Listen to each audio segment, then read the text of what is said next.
வானவில்லோட 7 வண்ணங்கள் என்னென்னு தெரியுமா? சிவப்பு, ஆரஞ்சு, மஞ்சள், பச்சை, நீலம், கருநீலம், அதான் இண்டிகோ, அதுக்கப்புறம் ஊதா. இந்த 7 வண்ணங்கள்ல வானவில் ஒரு குறிப்பிட்ட வரிகள்ல தோன்றும். வானவில் மழை துளிகளின் சூரிய ஒளி புகுந்து ஒளிவிலகல் அப்புறம் முழு ஆக எதிரொலிப்பு அடைவதன் மூலமாக தான் உருவாகுது. இது இயற்கையான ஒளி நிகழ்வு தான். வானவில் தோன்றுவதற்கான காரணங்கள் என்னென்னா ஒளிவிலகல், அதான் ரிஃப்ராக்ஷன்.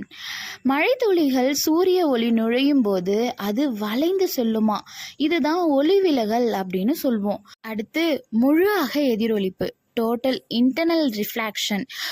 ஒளித்துளியின் பின்புறத்தில் இந்த வளைந்த ஒளி மீண்டும் பிரதிபலிக்குமா, பிரதிபலித்து தான் வெளியேறுமா, இது முழு ஆக எதிரொலிப்புன்னு சொல்லுவோம்.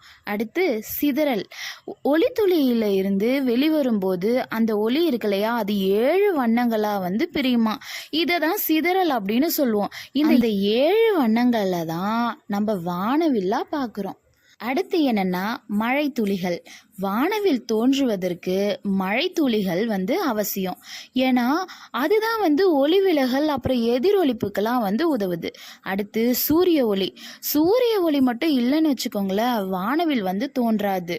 ஏன்னா சூரிய ஒளி, அதாவது அந்த சூரிய ஒளி தான் வானவில்ல இருக்கக்கூடிய அந்த 7 வண்ணங்களுக்கு ஆதாரமாக இருக்கான். உங்களில் எத்தனை பேர் வானவில்ல பார்த்துருக்கீங்க? வானவில் பார்த்ததுக்கு அப்புறம் எவ்வளோ பேர் மகிழ்ச்சி அடைந்திருக்கீங்கன்னு சொல்லிட்டு கமெண்ட்ல சொல்லுங்க. டாடா பாய்.